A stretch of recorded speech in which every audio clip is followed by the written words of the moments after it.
Australian Security Academy, and as we say in live streaming for investigations in Australia, I never met a mic I didn't like.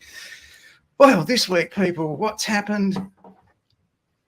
I have got myself in the deep end. Yep, my word, I did this week, and I'm a pretty big deal. So that's what's happened to me.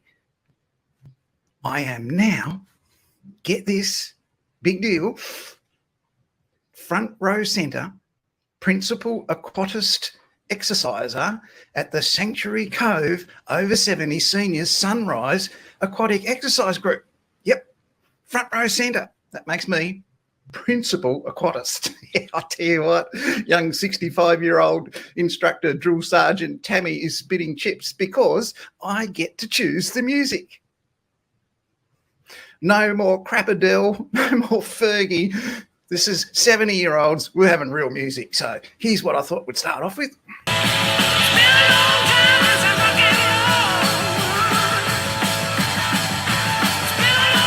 Then I thought we'd go into something exercising.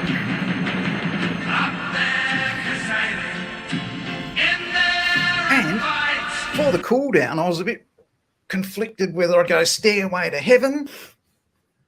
Well, they're in God's waiting room. Stairway to Heaven or this one. This is the end. That's the right one for the cool down. Welcome to the program. Yeah. Welcome to episode 179 of Spy Curious. Jim Morrison with the end for the cool down. Great week at the Sanctuary Cove Seniors Aquatic event. I'm really proud of my effort, especially that morning I got up when it was 14 degrees and still went. Today we're looking at mental health and private investigators. So last week we had examples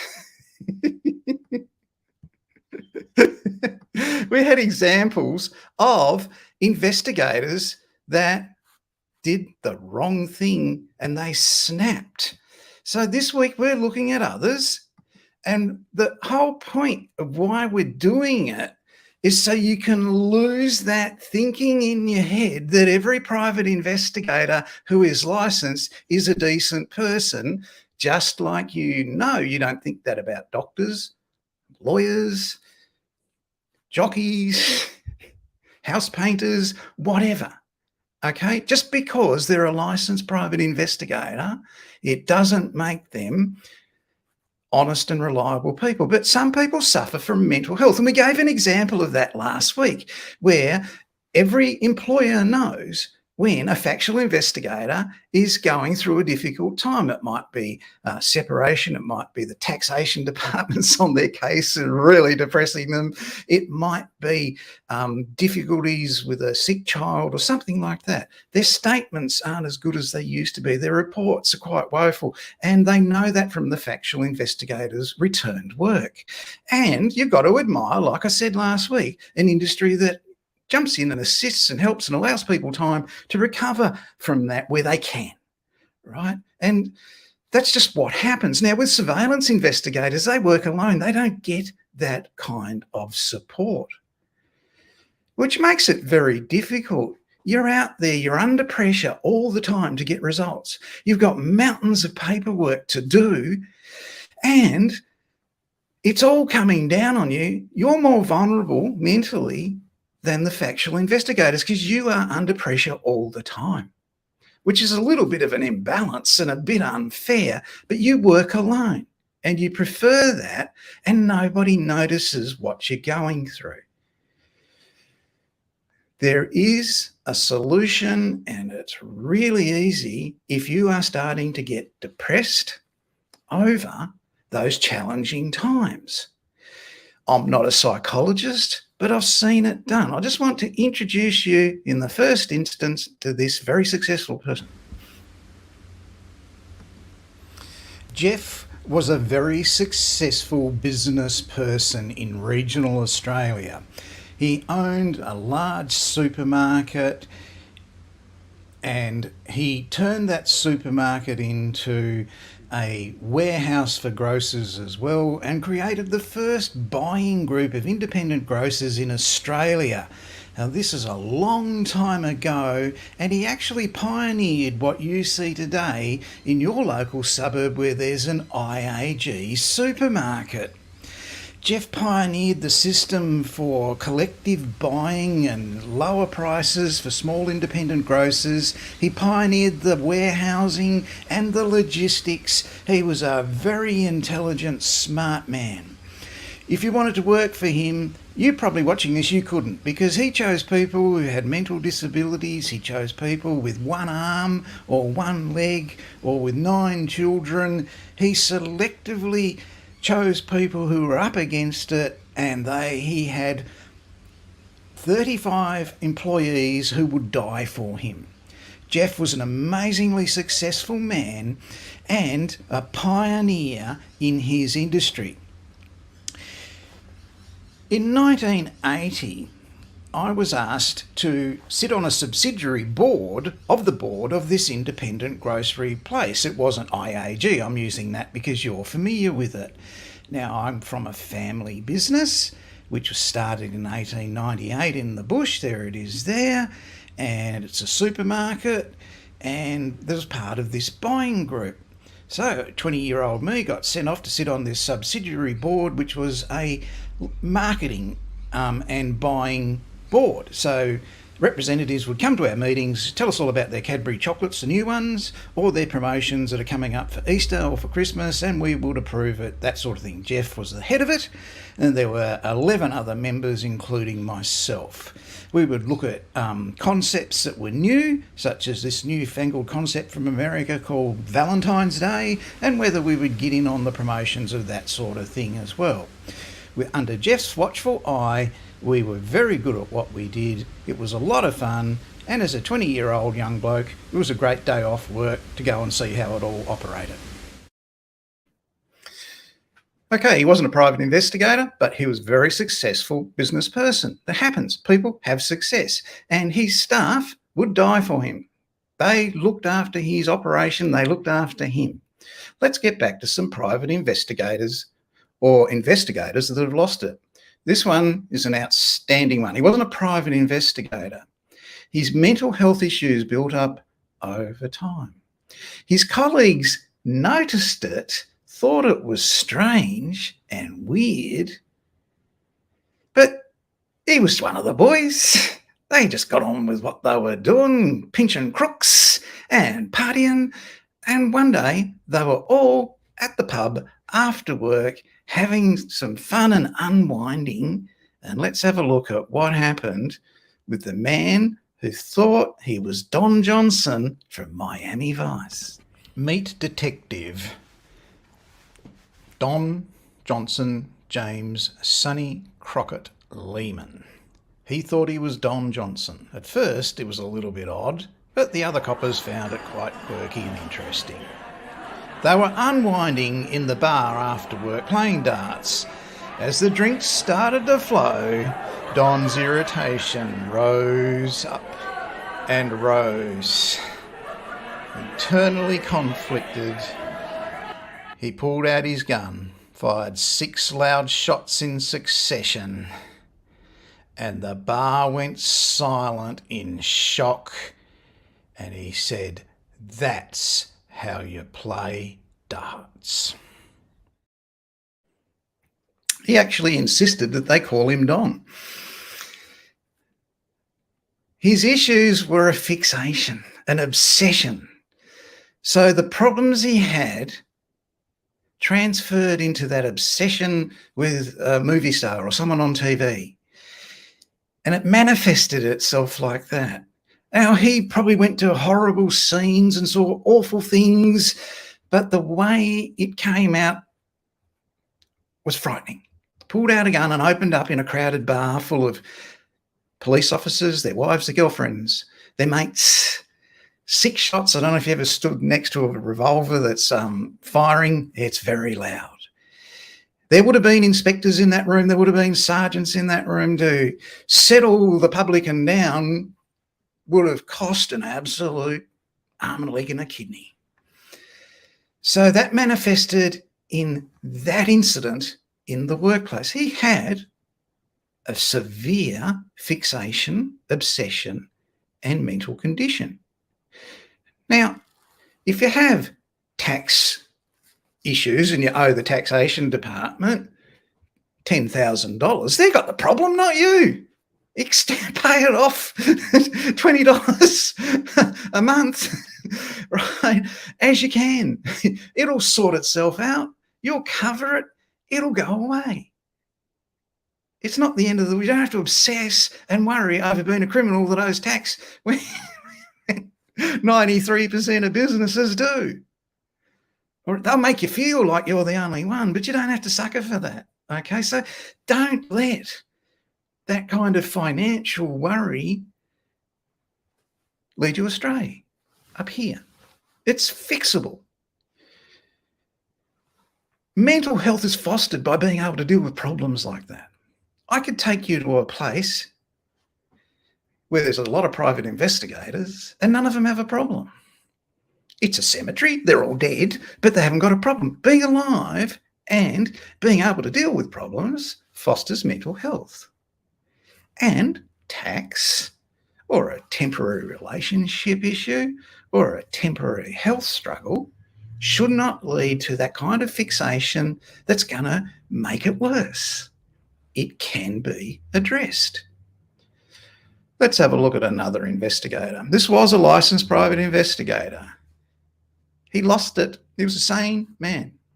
Lost it for 10 seconds. Spent 15 years in jail.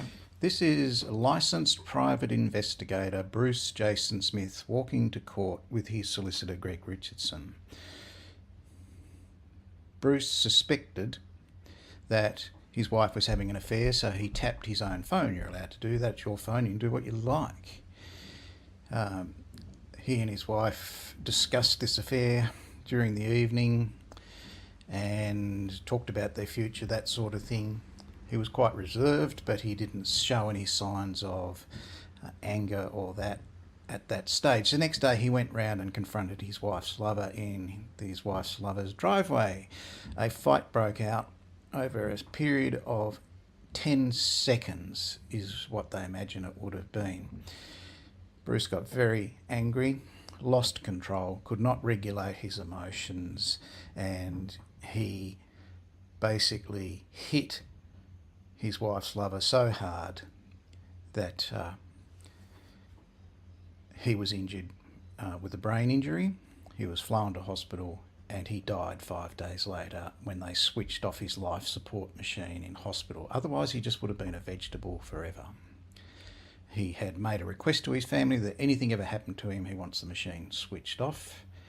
And this was a devastating situation for two families in relation to this matter. It was a moment of anger and retaliation from Bruce Smith towards Grant Harwood.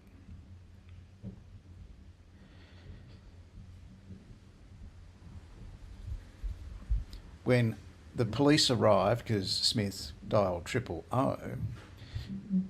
Constable Kirby asked him what had happened, and Smith said, "I biffed him." He couldn't remember kicking him, but it is believed that he was kicked. When the matter was in court, Bruce's wife was led through the evidence, and as you can see highlighted there was something that Bruce said to her that Grant had said to her in the phone that nobody else would have known. So Bruce was listening to the conversation through the tapped phone. 10 seconds of mental health madness resulted in a murder charge, and Bruce was sentenced to 15 years in prison over that matter. He didn't intend to kill Mr. Garwood, but the result of his actions did. Unregulated emotion, temporary mental madness, and a person died and two families were basically destroyed.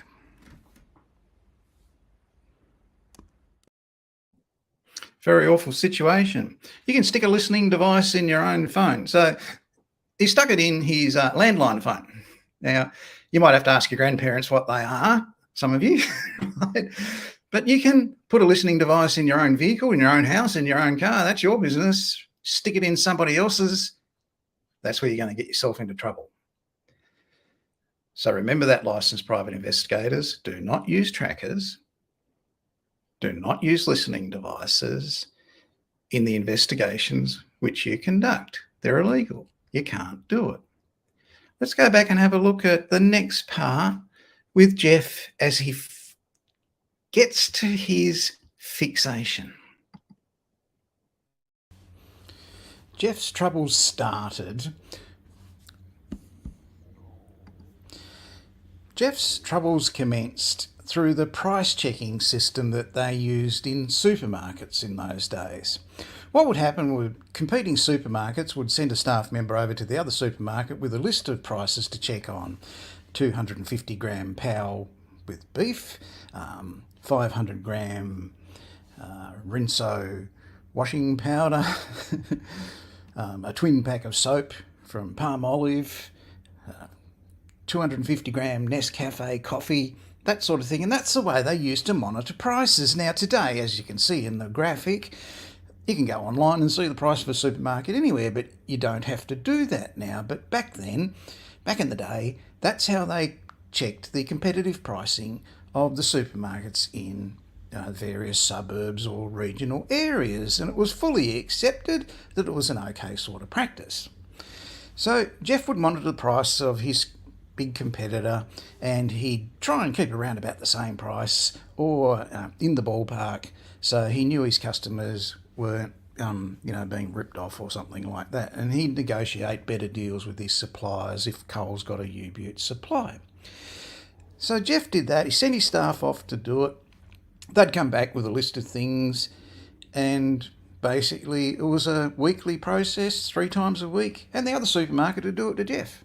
Perfectly acceptable behaviour in competitive supermarkets. Then one day, Jeff sent a staff member over to Coles to check on a list of prices, and he met his nemesis.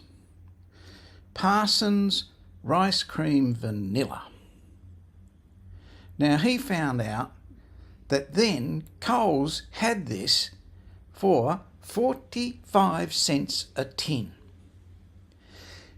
His shop, the supermarket that Jeff owned, was selling it for 43 cents. There was a 2-cent price difference. Jeff began to fixate on Parsons Vanilla Rice Cream over 2 cents. It put him in the mental health ward 2A of Hobart Royal Hospital for 3 years as he fixated on it and eventually had a nervous breakdown and collapsed over it.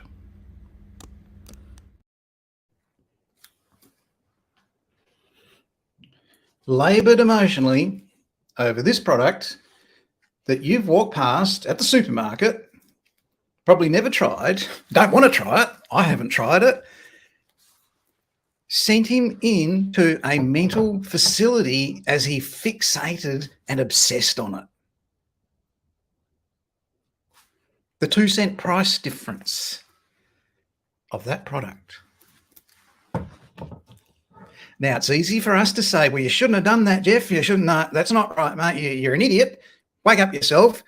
To him, it was life or death. Up here, life or death. That's how Jeff viewed it. Another private investigator that lost it. This one worked for corrupt Queensland police prior to the Fitzgerald Commission, tracked down an honest cop that moved 2,000 kilometres away to get away from it all, delivered a summons to his workplace in a police vehicle, and he was a private investigator.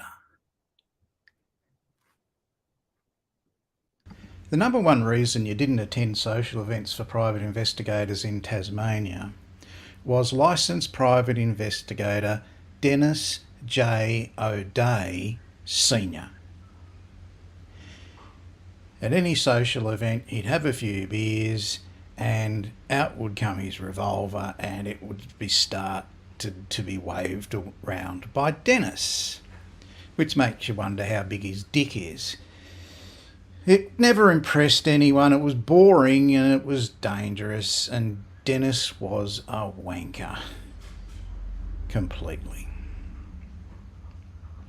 One of the great tragedies in Hobart for licensed private investigators was Dennis James O'Day Jr.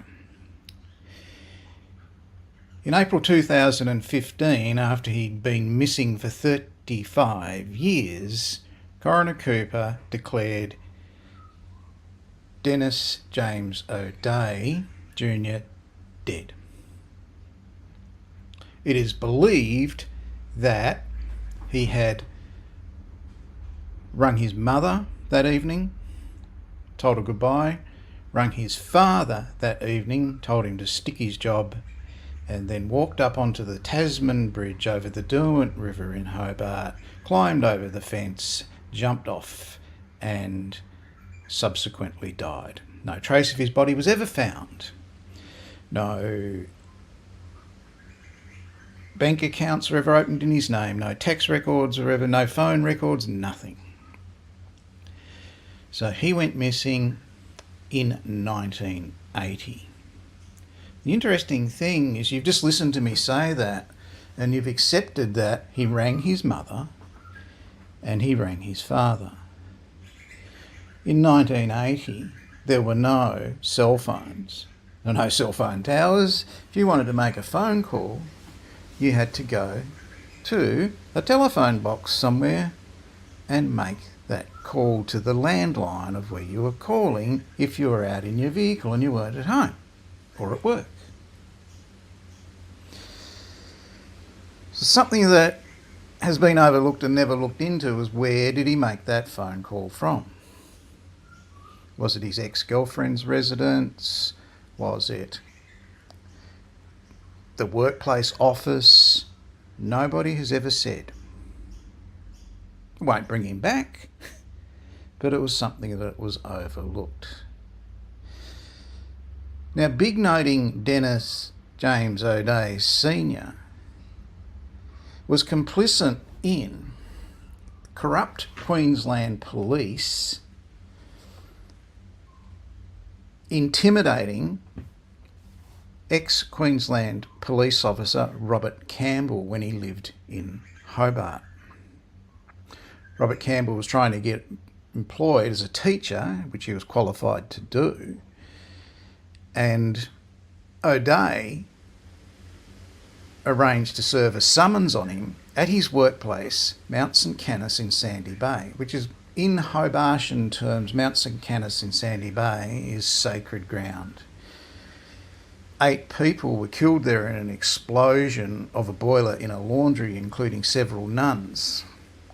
That didn't bother O'Day, who tried to serve a summons on Campbell at that spot to impress everybody. No, he didn't impress anybody. He's just a basket case idiot. He had severe mental disabilities with his gun waving. His son suicided. I struggle to find the good in that private investigator and his severe issues. That was off the scale, that guy. Very hard to come back. So you're encountering relationship, financial, health issues. There is a way out. We've got Jeff plastered in hospital. We'll come back to him in a minute. But what are some of the job vacancies available this week on our Australian Facebook page? Here we go. So you go over to this Facebook page and you'll see these jobs. We've got Analytic Solutions are looking for an investigator in Sydney. I'm looking for factual liability investigators or loss adjusters all around Australia. It doesn't matter where you live. If you've done liability investigations, product liability, property damage, professional indemnity defence, recovery investigations, send me your resume, people. I've got a large established national employer who wants your resume and wants you to work for them from home. Don't have to travel anywhere. You'll be doing liability investigations. So what's that mean? Someone bought their kid a gun for Christmas and their kid shoots someone. Who's liable? You're going to interview the witnesses, interview the person who bought the present, whatever, and you're going to make findings. Don't know how to do that? You can watch Friday, You and I at the Australian Security Academy. MJM are looking for a surveillance investigator in New South Wales. They're looking for a surveillance investigator in South Australia, and they're looking for a surveillance investigator in Victoria. So MJM have got positions vacant for factual and surveillance investigators. Investigator for the National Heavy Vehicle Regulator. That's a government investigation job. You won't need a PI licence. There is the ProCare Group. They want a claims coordinator of investigations. You'll need a licence for that one because you'll be looking at people's private and confidential information as you're coordinating claims. So that's from ProCare. It's based in Sydney. ProCare are a very well-established firm and operate all around Australia. Factual investigator again, ProCare in Brisbane. And Serco are looking for a head of ethics and compliance. Your Call Whistleblowing in Victoria are looking for a disclosure officer. So this is Clarity Workplace Investigations combined with Your Call Whistleblowing. Clarity wants you to work for them as well. So get on our Facebook page and see how you go about getting that job. They want to employ you as a disclosure officer. You'll need a license to work for Your Call Whistleblowing or Clarity Workplace Investigations, but they have job vacancies. They're there and they want to talk to you. So they're just some of them, not all of them. There are others on our Facebook page. Get on there and have a look. How's Jeff progressed? So obsessed Jeff is now in the mental health facility talking to his psychologist about his problem, and 24 hours a day, 7 days a week, Jeff is labouring emotionally over his fixation issue with Parsons rice cream. And he's explaining that to his psychiatrist, and it's a massive, great big labouring exercise inside Jeff's head. He is totally obsessed, totally fixated on that one can of rice pudding that nobody ever buys or eats. When they give you the standard ink blot test, which all of us who are watching this and are sane, we can go, oh yeah, that first one, that's a rhinoceros, and the one on the right, that's a swordfish, and then that one in the middle, that's the Empire State Building, the one up the top, a tortoise, the house next door, and that one over there is a frog. And that's what you'd say in your mental health test.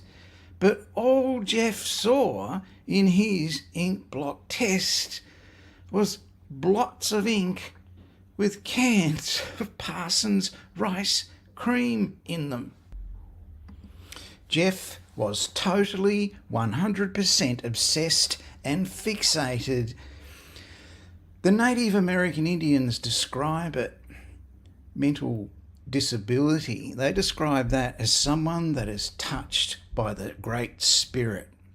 In this case, Jeff has been picked up, danced with, and kissed by the Great Spirit, leading to his obsession and fixation.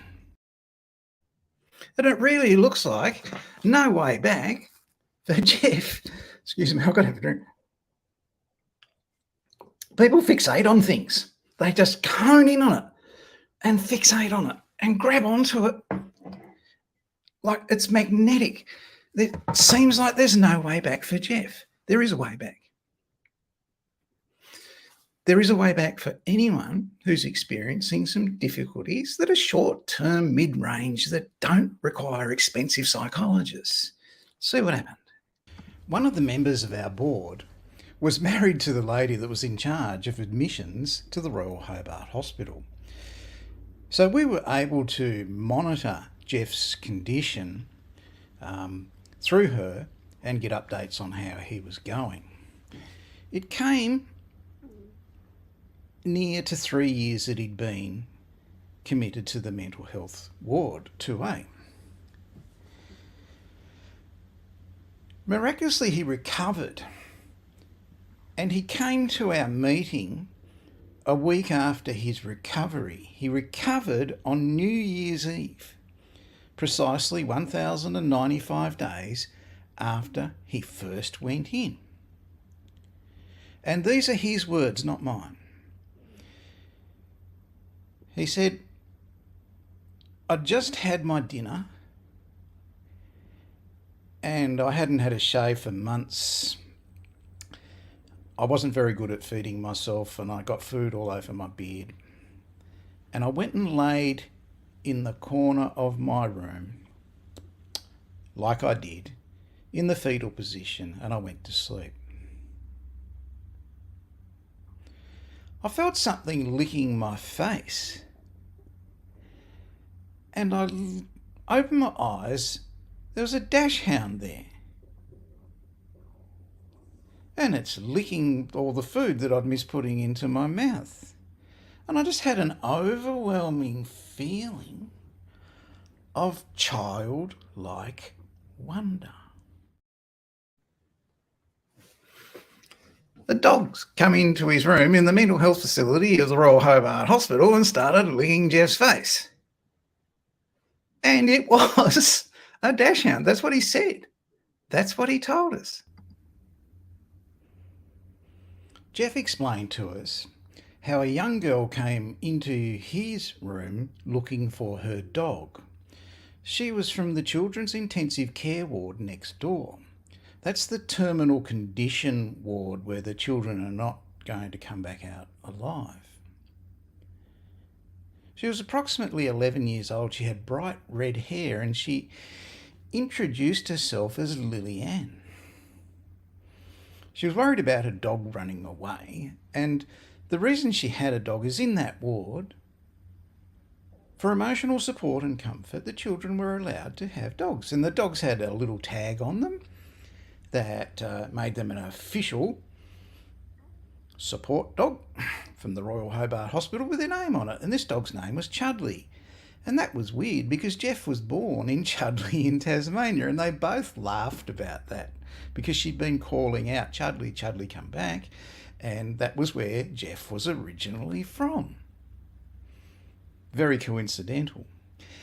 And they laughed about that, and they had a bit of a chat about that, and she explained one of the orderlies must have left the door between the two wards open, and Chudley's just run off looking for something to eat and to get into some trouble.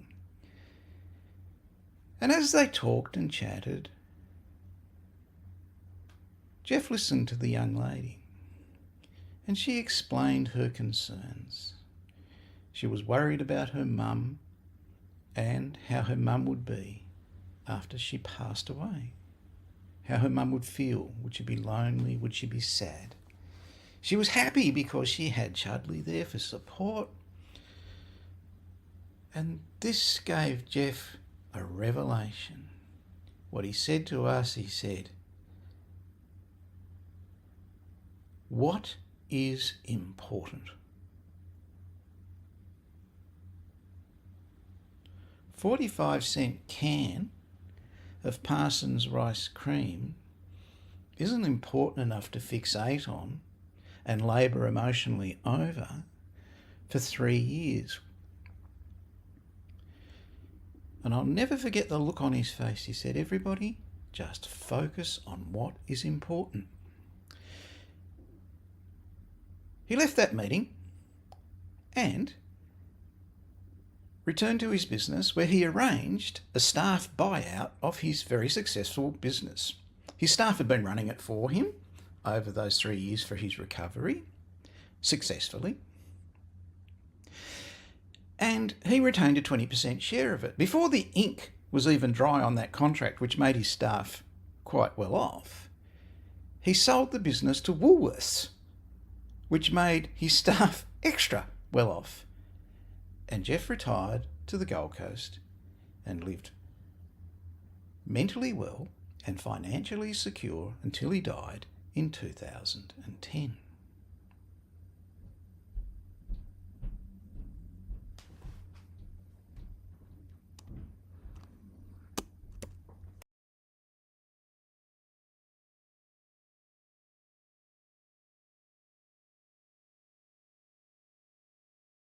He did. I used to go and visit him when I arrived on the Gold Coast in 1999. So that was his explanation. And what he said was, focus on what matters. You owe the taxation department 20 grand. That's their problem. Bad luck, ATO. Is that really important? Do you have to fixate and worry about that? He had a little girl who wasn't going to live, looking for her dog, come and talk to him in his ward, and made him, like he said, with childlike wonder, refocus on what was important. At our next meeting, after that, we're all blown away because we had seen Jeff, scruffy beard, long hair, absolutely unkept, like that when we visited him, right? I'm not making fun of that. That's what we saw. And then the change we saw at that last meeting was incredible when he turned it all around and chose to focus on what was important. It was a real lesson for us. And I don't know if you've ever noticed in IGA, it's there right now, they'll have a fundraising thing for their local communities. There's nothing new, and we weren't IGA. That concept came years later, but we still had the same concept. And we said, as the subsidiary board for our marketing, there's a young girl terminally ill in a hospital. She's done Jeff a favour. Why don't we do like a make-a-wish thing or something like that for her? How could we help? And everybody agreed that would be a good idea. It wasn't my suggestion. There are older people there than me. They knew what to do. They had more experience and knowledge. And they said, okay, well, mate, why don't you go and ring your wife, find out her name and her address, and we'll contact her mum, and we'll put an offer of, not earth-changing, earth-shattering thousands of dollars, or just something they could do for the young girl. So the guy walked out of the room. There's no cell phones. He had to go and make a call out of the office, and he called his wife. He was away for about 10 minutes while they did the checking and all that sort of thing. He came back in. Now, remember what I said about being touched by the Great Spirit? He said, yeah, I spoke to my wife, and she said she confirmed Lillian was there. Yep, and Lillian had a dog called Chudley. She died 3 years ago.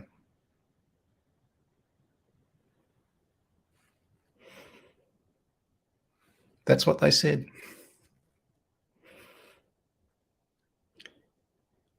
The head of the committee wiped it from the minutes, made everybody in that room swear never to tell Jeff what they just found out. I'm Mike Evans from the Australian Security Academy. I hope you've enjoyed our mental health presentation. There are people out there that have got issues. As investigators, there are people out there that recover from issues as investigators. It's a fun job. It's a great job. Enjoy it and focus on what's important for your mental health. I hope you enjoyed it. See you again next week, people. Thanks for watching. Bye.